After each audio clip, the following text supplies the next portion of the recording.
The average American spends $219 a month on subscriptions alone, and here's what makes that number dangerous. Most people think they're spending $86. That's a 2.5 times gap between what people believe they're paying and what they're actually paying. Not on luxuries, not on splurges, on recurring charges they set up once and forgot about, but subscriptions are only one line item in a much larger pattern. There are at least 7 categories of normal monthly spending that most households treat as fixed costs of modern life. Charges that feel small, feel necessary, and feel unchangeable, and they are quietly compounding into a retirement gap that no amount of index fund investing can close if the leaks stay open. Here's a number that makes this real. If you redirect $450 a month, which is roughly what these 7 expenses cost in aggregate, into a low-cost index fund earning 7% average annual returns, that's $356,000 over 20 years. Over 30 years, it's $548,000, not from earning more, not from some complex strategy, from stopping 7 specific leaks that you currently think of as just how things cost. In this video, you'll see each of those 7 expenses, the actual math behind what they're costing you over a lifetime, and the specific replacement for each one that preserves the function while cutting the cost by 50 to 80%. The goal isn't deprivation, it's seeing the difference between spending that buys you something and spending that just drains. Number 1, the food delivery markup. Americans spend an average of $88.50 per month on food delivery, according to 2025 data. But that number masks the real cost because the number isn't the food, it's the markup. Self Financial ran a study comparing identical orders placed directly at McDonald's versus through DoorDash, Uber Eats, and Grubhub. Same items, same restaurant. The direct cost was $36.95. The DoorDash cost was $63.21. That's a 71% markup. Uber Eats was 69%, Grubhub 66%. Then add the service fee, the delivery fee, and the tip. On average, Americans pay $12.80 per order in fees alone. Not the food, just the privilege of not driving there yourself. For someone ordering delivery 3 times a week at roughly $40 per order, including fees, that's $480 a month. The same food picked up or cooked at home would cost roughly $200. The delta is $280 a month. That's $3,360 a year. Invested at 7% over 25 years, that's $240,000. You didn't order $250,000 worth of pad thai, you ordered convenience. And the convenience had a price that nobody showed you in one number. The replacement isn't never order food again. It's batch cooking twice a week and limiting delivery to once a week. That alone cuts the spend by 60% while keeping the convenience for the nights you actually need it. Number 2, the subscription stack you think costs $37, but actually costs $219. C+R research found that the average American pays for 8.2 active subscriptions, totaling $219 per month. When asked to estimate their subscription spending, most people guess $86. That's not a rounding error. That's a failure of awareness. And here's the part that stings. 55% of subscribers admit they're paying for at least one service they don't use. The average monthly cost of those forgotten subscriptions is $32. That's $384 a year, paying for something that delivers literally zero value. Not disappointing value. Zero. The problem isn't any single subscription. Netflix at $15.49 is fine. Spotify at $11.99 is fine. The problem is accumulation. Each one was added at a moment of it's only $10 a month, but 12 decisions of it's only $10 a month is $120 a month, and nobody ever goes back and asks, do I still use all 12? The replacement is a quarterly subscription audit. Pull your bank statement. Search for every recurring charge. For each one, ask, did I use this in the last 30 days? If the answer is no, cancel it. Resubscribe later if you miss it. Most people don't miss it. They don't even remember it existed. Cutting your subscription stack from $219 to $100 saves $119 a month. That's $1,428 a year. Over 25 years at 7%, that's $102,000 from charges you weren't even using. Number 3, the 2-year phone upgrade. The average flagship smartphone costs between $1,000 and $1,200 in 2026.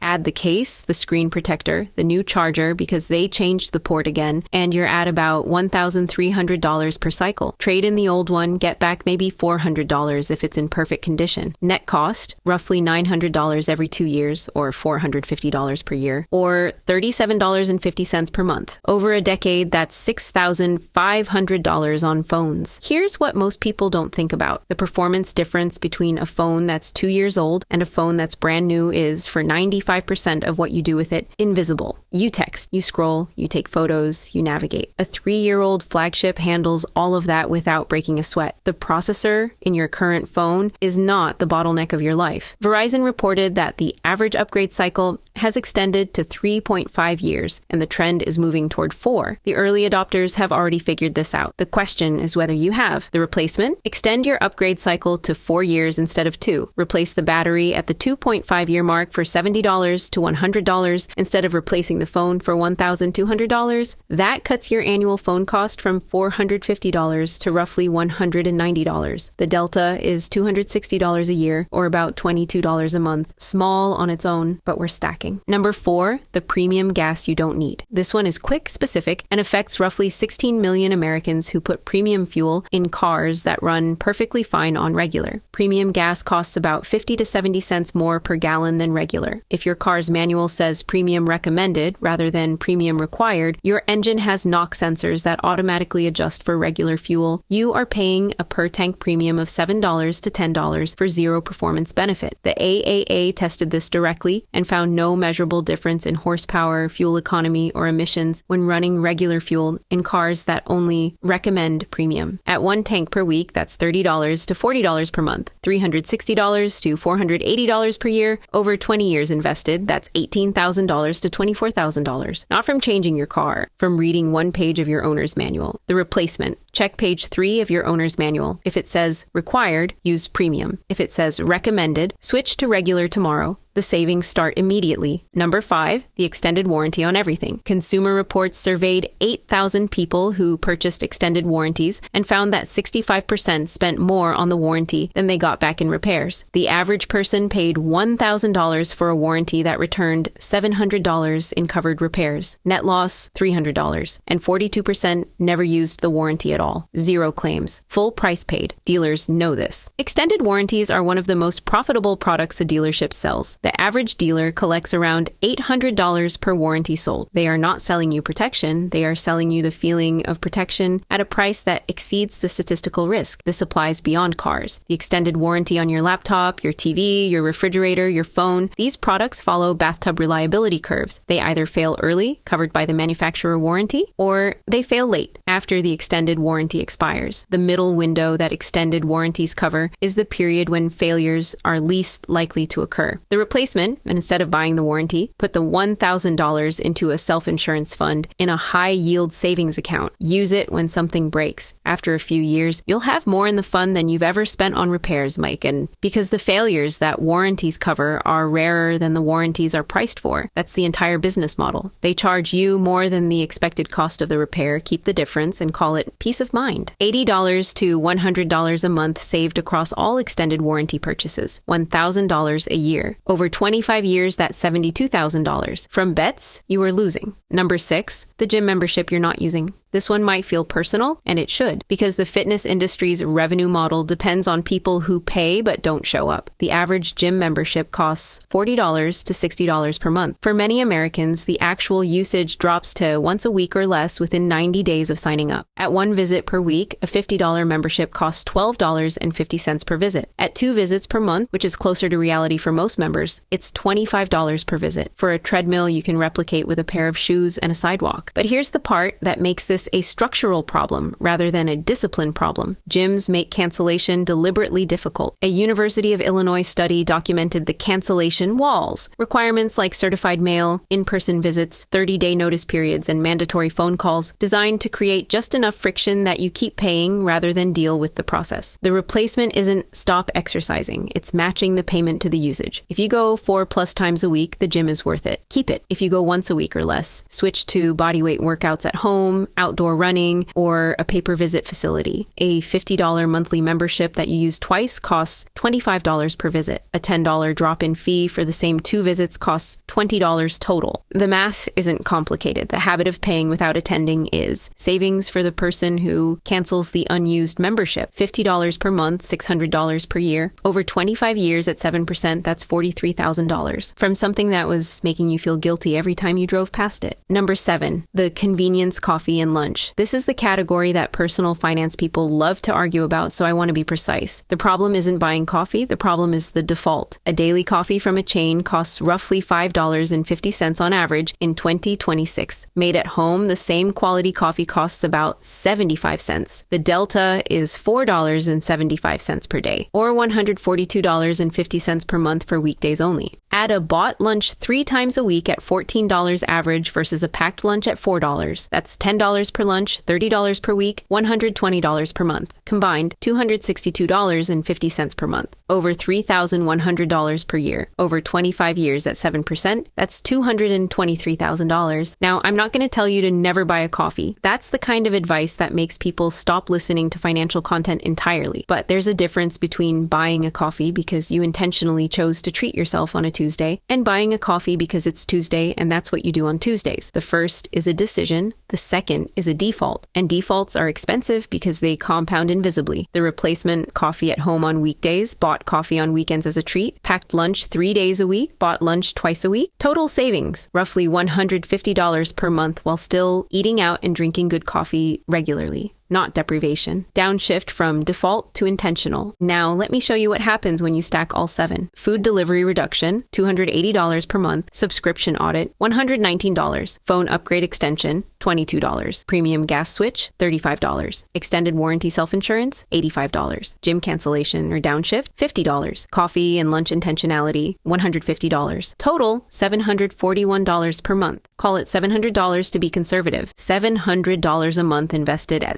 7% average annual return. After 10 years, $116,000. After 20 years, $356,000. After 30 years, $848,000. Let me put that in person terms. 2 people earn $85,000 a year. Same job, same city, same tax bracket. Person A lives on defaults, orders delivery, pays for subscriptions they forgot about, upgrades the phone when the notification pops up, pumps premium because it's better for the engine, buys the warranty just in case, pays the gym they don't visit, grabs coffee and lunch because it's convenient. None of it feels extravagant. All of it feels normal. Person B made 7 changes, not 7 sacrifices, 7 downgrades from default to intentional. They still order food. They still have Netflix. They still drink good coffee. They just do each one on purpose instead of on autopilot. And they redirected $700 a month into a brokerage account with an automatic monthly transfer into a total market index fund. In 25 years, person A has their salary and whatever they manage to save in a 401k. Person B has the same salary, the same 401k, and an additional $600,000 in an investment account that grew while they slept. Same income, same city, same life quality, day to day, radically different financial position at 55. And that's the part nobody wants to hear. It's not about the latte, it's about the 7 defaults running simultaneously. Each one small enough to ignore and large enough, when stacked and compounded, to be the difference between retiring at 58 and retiring at 70. The system doesn't need you to make one big mistake. It needs you to make 7 small ones every month for decades, and the most effective camouflage those mistakes have is the word normal. Normal delivery fees, normal subscription costs, normal upgrade cycles, normal warranties, normal gym memberships, normal convenience spending. Every one of those normals has a price, and the price is time, specifically the years at the end of your career that you'll work because the money that could have bought your freedom was spent on things you don't even remember buying. The fix takes about an hour. 1 subscription audit, 1 phone decision, 1 gas decision, 1 warranty policy, 1 gym evaluation, 1 meal prep session, 1 coffee maker, 7 decisions made once that compound for decades. Not exciting, not dramatic, just effective. And that's the difference between a paycheck that funds a lifestyle and a paycheck that funds a future. Both use the same money. One just uses it on purpose. I'm not a financial advisor, lawyer, therapist, or any other licensed professional. The content on this channel is for educational and entertainment purposes only. Everything shared here reflects my personal opinions and should not be taken as financial, investment, legal, medical, or relationship advice. Any stories, examples, or characters used are composite illustrations meant to explain ideas, not to represent real people or specific situations. Real-life outcomes vary widely because everyone's circumstances are different, and any statistics referenced may come from studies with limitations and may not apply to every individual. Always do your own research and consider your full situation before making important decisions. When needed, consult a qualified professional who understands your personal circumstances.